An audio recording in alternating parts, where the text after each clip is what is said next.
like to tell you guys a little story, if I may, and you guys decide how you feel about the outcome. Okay? Once upon a time, there was a woman who'd been married for 10 years. And for all 10 of those years, her husband had been physically, emotionally, and sexually abusive to her.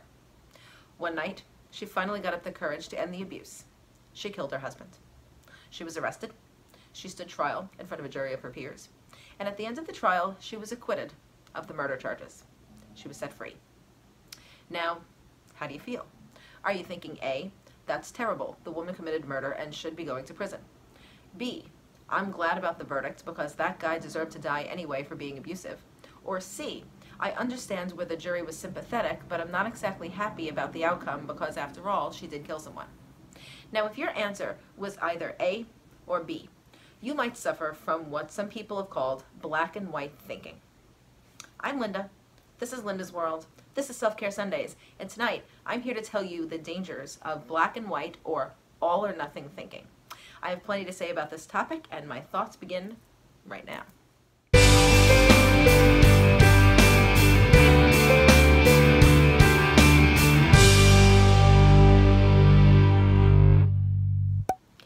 The thought process called black and white thinking, or sometimes all or nothing thinking, is a system of thought that can be hazardous to your mental health if you're not careful.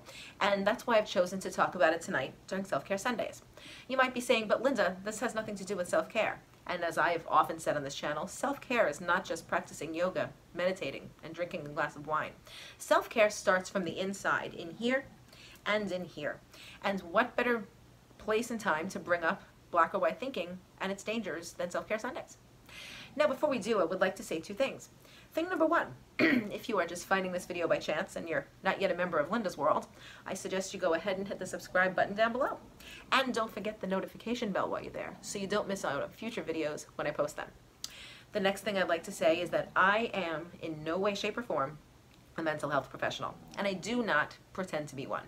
I'm a mental health patient, actually, a patient who has spent more than 30 years by this point studying psychology in its practice, in its theory, and also specific to my specific 4 disorders so that I can better educate myself about my own disorders and therefore educate people I know on how to deal with someone like me. Black or white thinking is one of those interesting danger zones. A danger zone we can get into if we're not careful that can seriously impact our mental health. How, you ask? Well, we're about to dive right in. Now, first and foremost, black or white thinking can be damaging to your self-image. I'll give you an example. Let's say you are one of 2 sisters, and everyone always talks about how incredibly beautiful your sister is. So a person who practices black or white thinking may equate their sister being really pretty as they're really ugly. Okay? Why, you ask? Because if someone is complimenting your sister that she's the pretty sister, then by definition, okay, 1 + 1 = 2, well then you are then the ugly sister, right? Now nobody went and called you ugly, okay? But because they called your sister pretty, and you're thinking in black and white terms only, you may think in terms of all or nothing. My sister is pretty, therefore I am not, because there can only be one pretty sister. And that is something that is very damaging on one's self-esteem. Another reason is that it can be very damaging to your relationships in your family, your relationships with your friends, your significant others, people in your personal life who are supposed to at least want what's best for you and want to spend time with you. All or nothing thinkers or black and white thinkers tend to see absolutely no shades of gray.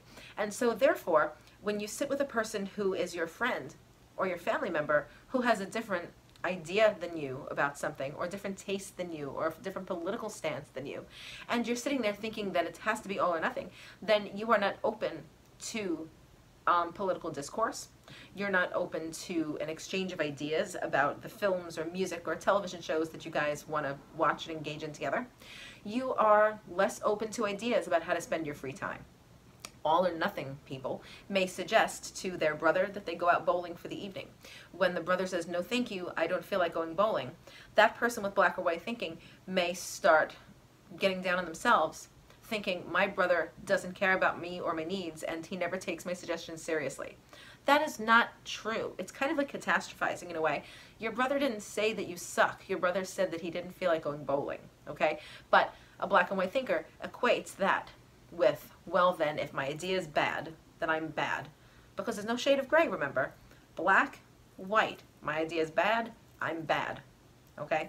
And of course, if you walk around thinking that your brother hates all your suggestions, then that opens you up to all kinds of issues of self-worth against your brother, and it also opens you up to a huge can of worms of arguments with your brother when you behave in a way that leads him to believe that you feel this way.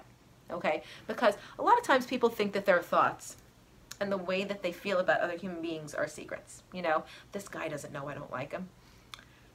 I gotta tell you, in most instances, people know what you're thinking about them. People know what you're feeling about them. At least people who give a damn, because they're looking for certain context clues. And if you walk around feeling down on yourself and thinking that you're the lesser of the two people, or if you walk around with an air of superiority and you think you are the better of the two people, well, then that person's going to notice you. That person's going to notice how you come off in situations where the two of you are together, especially around other people. And it's going to manifest itself, and you're going to wind up in an argument. And I guarantee you, it's an argument you're not going to win, because you are, in fact, in the wrong, because you're thinking in black and white. Now, by wrong, I don't mean bad. See, there's an example of not thinking black and white. Just because you're wrong in that instance to feel that way doesn't mean you're not entitled to your own feelings. Okay? Now, black and white thinking can also be very hazardous to your beliefs about society. One of my favorite books to teach in the entire world, I'm an English teacher, for those of you new, is To Kill a Mockingbird. And there's this moment in To Kill a Mockingbird where, after the trial of Tom Robinson, Atticus Finch is walking down the street in Macomb County, Alabama, and Bob Ewell, the man who lost the trial, basically comes up to him and spits in his face. And Atticus is understanding of it, you know, and so he wipes his face off, and the kids ask, well, how could you let him do that to you? And he's like, well, he's angry. You have to understand, the way Bob Ewell sees it, I shamed him. I made him look like a fool in court. He's mad at me, because you have to remember, we know that we're right, but he thinks he's right too. And so therefore, he spit at me because he was mad. And I'm very happy that he's going to take his anger out on me by spitting at me, instead of going home and beating the tar out of his children. Okay? Which is something that he would regularly do anyway. So basically, Atticus was like, if spitting on my face saved the Ewell children a beating tonight, I'll gladly take all the spit he's got.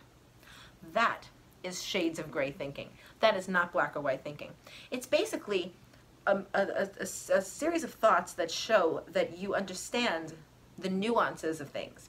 That you understand that not everything is as it appears to be, that certain things have to be a certain way or look a certain way for a reason, and that the other guy has a side. You don't have to agree with the other man's side. You just have to respect the fact that he's got one. You don't have to like it. I'm not saying you have to switch to his camp. You have to just understand that there is another camp. You know, and that's a really hard mental switch for people to do. And people who find this incredibly difficult suffer from black and white thinking. Now, another way that black and white thinking can be hazardous to you is that it may actually hold you back from success. Because if you think about it, the black and white thinker sees all or nothing. The black and white thinker sees either a raise or promotion or being fired. He doesn't see the day-to-day grind of his work. He just goes ahead and does it. And so if there's a situation where this man is up for a promotion, let's say, and he has to do certain things at his job to prove his worth to his employer, then if he suffers from black and white thinking, he's going to work his butt off if he wants the job, if he wants the promotion, right? And when he doesn't get it, he's not going to see it as, well, I guess they went with Bob instead of me. He's going to see it as, well, Bob got the job, indicating I suck. I put in all my work, and my work wasn't good enough. Therefore, I'm not good enough. Therefore, I suck. And he's never going to go up against Bob or anybody else in that company for any other opportunities again. He's also not going to switch to another company because he will fear success, because he lost that one time. And that makes him a loser because everything is black and white. Does that make sense? Now, the thing about black and white thinking that can lead a person astray most, I think, is the fact that black and white thinking does not pair well with confidence. And it doesn't pair well with self-care. After all, this is Self-Care Sundays. And the thing is that we're talking about a mode of thinking that's hazardous to you. Well, you may ask yourself, Linda, how is it then if I am stuck in this rut, if I find myself in some of the stories you're telling, How can I get out of it and see the shades of gray in life? Well, I gotta tell you that I have an easy answer for you, and I have a not so easy answer for you. So, which do you want first? Okay then, I will give you the easy answer. The easy answer is that you can practice by looking at and weighing situations. You start small. Start with things that have nothing to do with you, that you have no personal stake in, you know, and looking at the morals of each side in the particular argument. And look at what it is that these people are saying, why they're saying it, and what they hope to gain from it. For example, you can do this politically. You may have a side. You may be a Republican or a Democrat.